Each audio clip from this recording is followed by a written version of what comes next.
Today we have breaking news, which I feel like we don't have all the time, especially when it comes to the Mets. But Carlos Mendoza's been fired. I found this out on a walk, and I realized first thing I have to do is record a video, even if it's complete slop, and I can go more in depth on it later. Because, oh my God, this is an absolutely massive decision that I did not think they were going to make. And it kind of reveals a few things with the team that I am a little bit curious on and see from here, what do they do? Because now they're in an ugly position. So, first of all, the Mets are a team where they really have to fire David Stern at this point. And I'll talk more about that later. But first, let's talk about Mendoza himself, the manager of the Mets. First of all, what a disgusting fall of grace for him. He was third in NL Manager of the Year voting, and probably should have gone second, had a case to win the award in 2024, as he took a team that was not exactly expected to, be that great to the playoffs and to Game 6 of the National League Championship Series. But what happened from there was completely abysmal, and he really was one of the worst managers of baseball for the past year plus now at this point.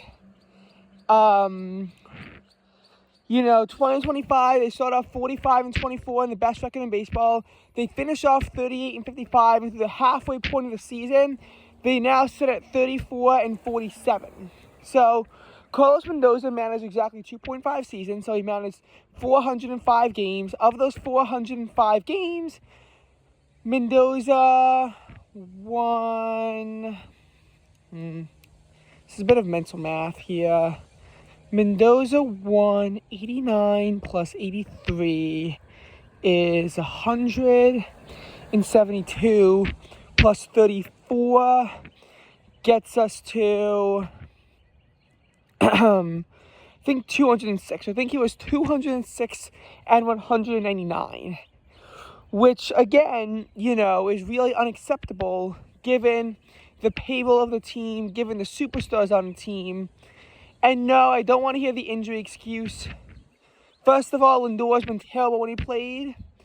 Soto's actually been really good, but Lindor's been terrible when he's played. And number two, a team with a payroll this deep should be able to succeed even with injuries. They're the second highest payroll in baseball, behind only the Dodgers, yet they sit 13 games below 500, and the third worst team in the National League, dead last in the National League East by a large margin. It is June, and their season is already over. And, we can break down what caused the Mets collapse in more depth later, or in a different video. But what's been happening this season in so many ways is beyond unacceptable. I mean, the Mets are a team that's in April, after they started off 7-4, so they started off somewhat promisingly. They then lost 12 consecutive games and really have not been able to recover since. Great, it's raining on me now. It's raining on me now. Regardless, the Mets wound up being a team that pretty much but it's like, okay, things aren't going great for the Mets. However, it was April, and 10-21 is pretty disastrous for April, but you can still come back from that. And in May, to their credit, they went 16-12, as they kind of were able to tread water a little bit and put themselves at a pace where if they can continue with that for the rest of the season, it actually might be enough to make the playoffs. June does not go according to plan at first, but it's also not a total disaster, as they kind of play 500 level ball throughout most of June. They kind of medal. Every time they lose a few games, they win a few games and lose a few games. Again, not great, but not a disaster either. I think it's the fact that the Mets are not only on a 6-game losing streak, but what happened in that 6-game losing streak that really makes you realize you have to fire Mendoza. Because 6-game losing streaks, they happen. In 2024, the Mets actually didn't have a single 6-game losing streak, though they had a couple 5-game losing streaks. And even, when they were a good team in the second half of the year, they still had a 4-game losing streak. The Mets obviously started off 2024 on a 5-game losing streak by getting swept by the Brewers in the first series and losing the first 2 to the Tigers. And then later on in the season, they got swept by the Guardians and lost their first 2 to the Giants, which was another 5-game losing streak. Their record was 22-33. They actually came back from this to go 89-73 to make the playoffs. Even in that turnaround when they went, went, I think, 67-40, they still had a 4-game losing streak in there as they got swept by the Seattle Mariners and then lost their first game against the Athletics. They actually wound up losing that series too, so they had a 1-5 stretch in there. They actually, even when they were good, had a 13-15 stretch from late July through late August, but were able to overcome that. And this whole idea of grit is something where, even though I get he was dealt a bad hand, and we'll talk about this, the sense that he lost all of his sense of, grit really makes you have to think you have to fire Mendoza. And we'll get into that in a second. So, 2025, even though they have no clutch gene, they're able to hold off any long losing streaks. Their longest losing streak, for the first quarter of the season was just 2 games. Of course, they had a 3-game losing streak as they lost their series finale against the New York Yankees and their first 2 games against the Boston Red Sox. So that does put their longest losing streak at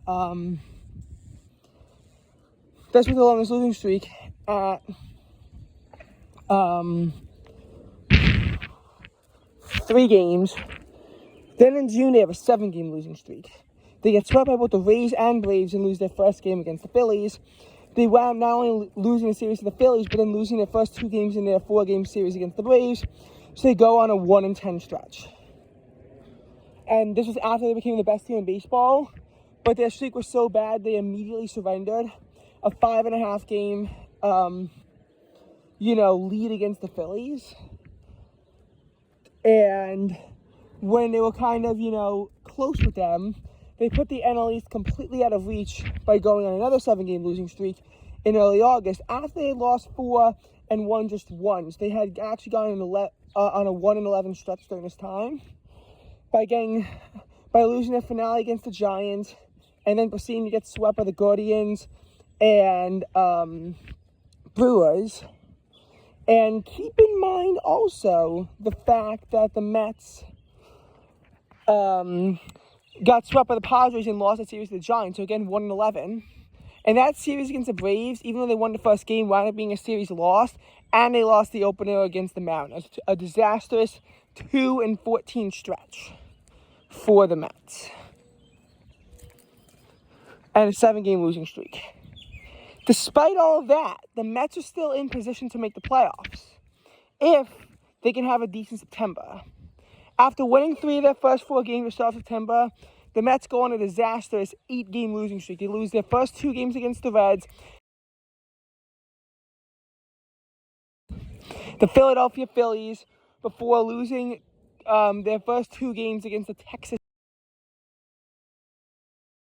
So between all that, and it's drizzling, but looks like we won't actually get any measurable rain out of this. I'll see if we got any measurable rain today. Because drought is an issue.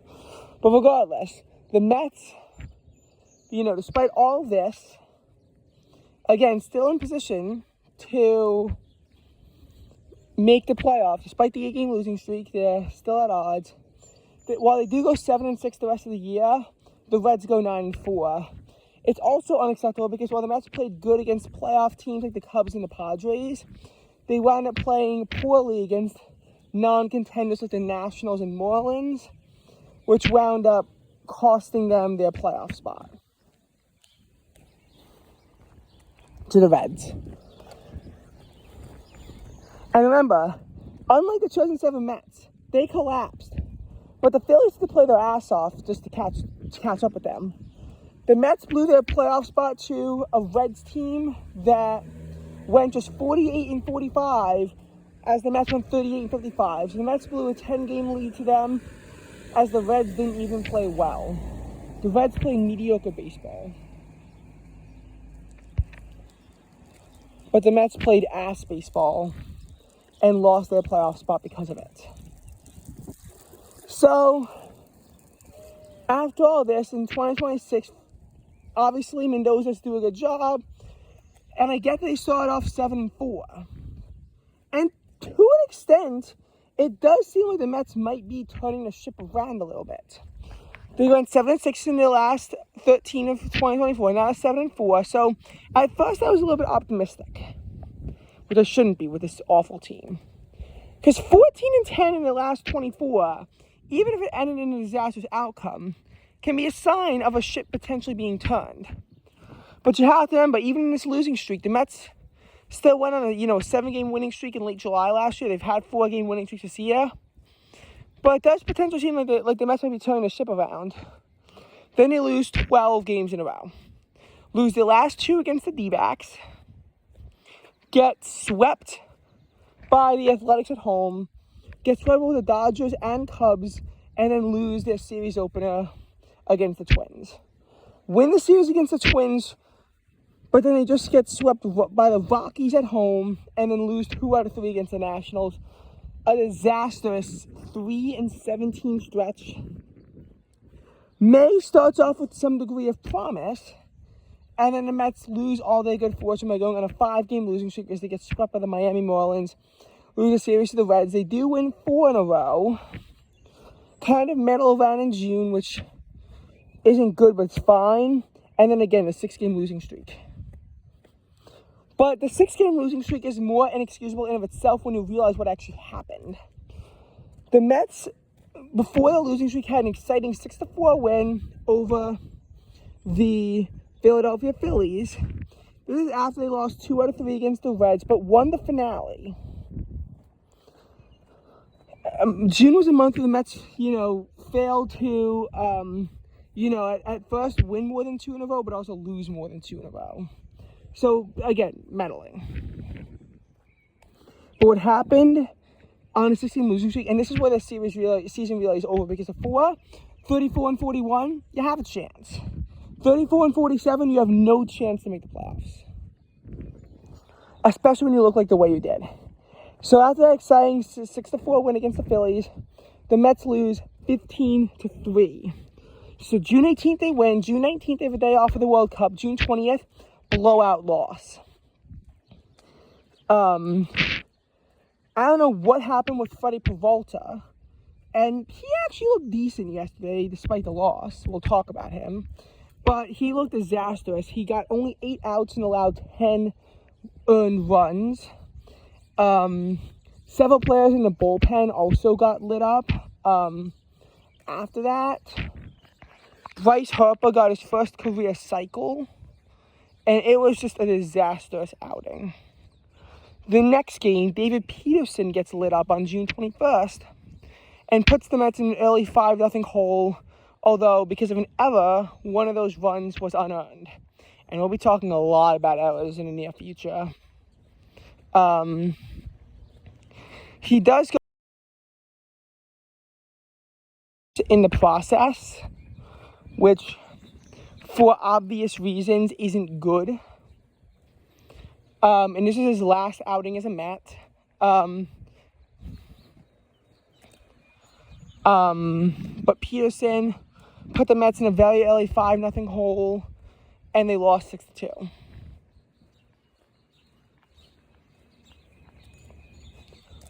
So the Mets lose a series against the Phillies.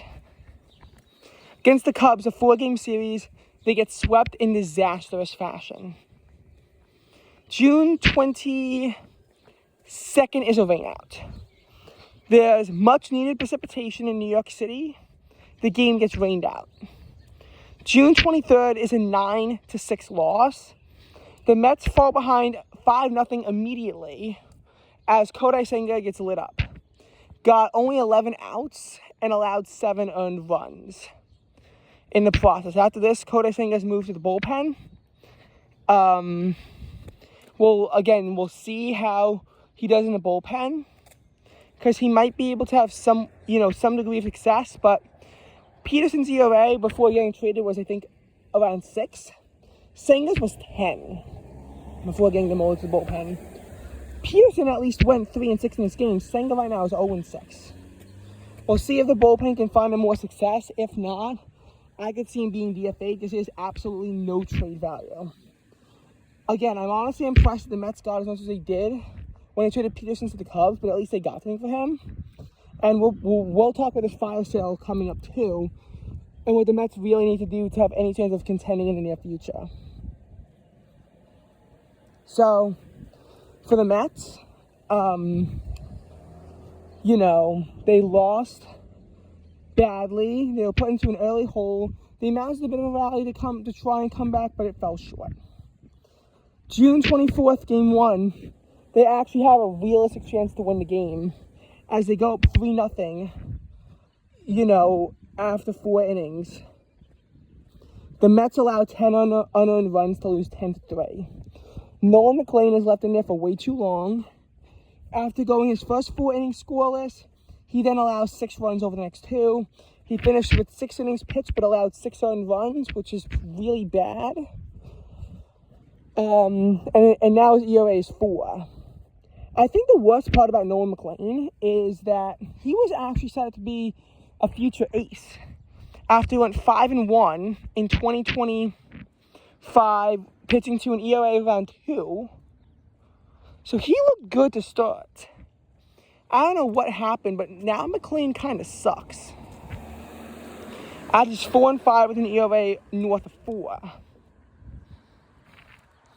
And again, I think a lot of the Mets pitchers don't look good, but I don't know what's happened with Senga, but I'm not Senga, but McLean. I don't know what happened. He was supposed to be a potential Cy Young ace, and now it looks like he's going to be mediocre at best. Game 2, Minaya. As bad as his stat line was, he wasn't quite as bad as what, the stats show. Because the Mets made 5 errors. Of the 10 runs they allowed to the Cubs, only 5 were earned runs. The other 5 were unearned runs, and they made 6 errors. Most in the game since 2014. So, the Mets, who, again, disastrous. Absolutely disastrous. 6 errors, we talked about this, that allow 5 unearned runs. Not only that, but they take a 3-1 lead after the second inning, and they're tied 4-4 after 4. So it's not going good for them, but they have a chance to win the game, and errors just really. An error allowed for Devin Williams to have 3 unearned runs. He pitched fine, but the errors let him down. I think there's another Mets pitcher who came in there where 2 errors allowed an unearned run. One of Manaya's runs, or maybe more of his, were unearned because knowing how to play.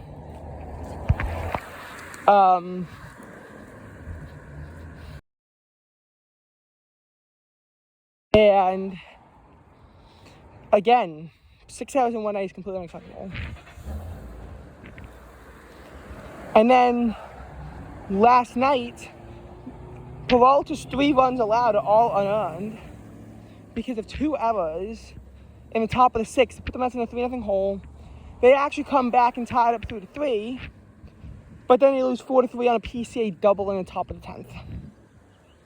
And the bottom of the 10th, the Mets go down 1-2-3 to lose the game, like they always do.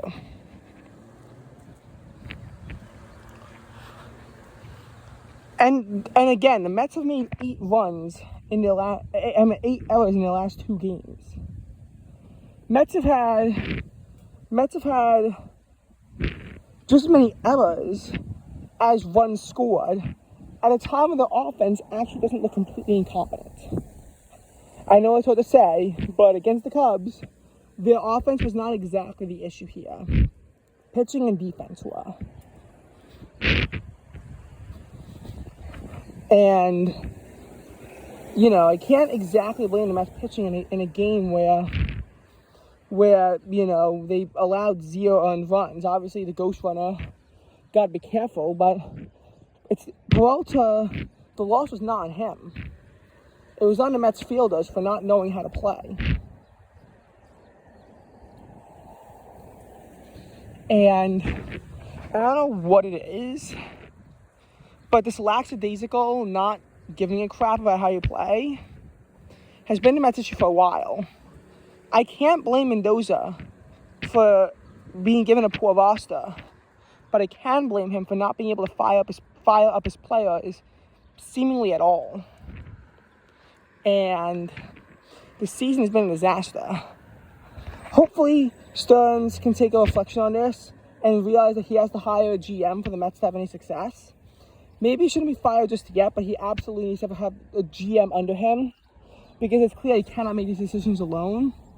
Right now, the smartest move for the Mets to make, and I'm actually glad they lost now and not in August, is for them to just have a massive sell-off. A massive sell-off. Sell off, again, all the pieces that are decently good but can't help you. Juan Soto, keep him. You might not be able to get rid of Lindor. And obviously you want to keep Benj and Ewing. But a lot of the pieces you need to trade. See what value you can get.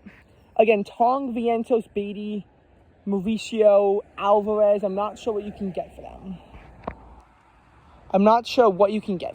But, you probably can't get too much good loot for them. But try, make an offer, see what they say. You're not competing, so it doesn't matter quite as much. But obviously, pieces like Devin Williams, you could probably sell off to a contender. Probably keep Luke Weaver around because you want someone. Maybe Brazoban. This is about the best he's ever going to look. His ERA is around 2. You could probably get something good out of him before he, inevitably implodes. Jared Young is a piece you could sell off. He's actually pretty good. So why not sell him now when you can actually get value for him? Again, the Mets are showing they are kind of willing to have a massive fire sale with trading Peterson away. And they got a decent amount of stuff for him. Now, I'm sure Peterson is going to come back around and towards the Mets, but you actually got a decent amount of stuff for him. Maybe Peralta, you might be able to get something out of him. Maybe you just trade McLean and hope that another team can take care of him. I don't know what you do at this point, but it's clear. The Mets need to have a massive fire sale. Lots of players need to go. 2027 is probably going to be a lockout too, so you probably want to shed some payroll. But hopefully after a massive strike, we'll see.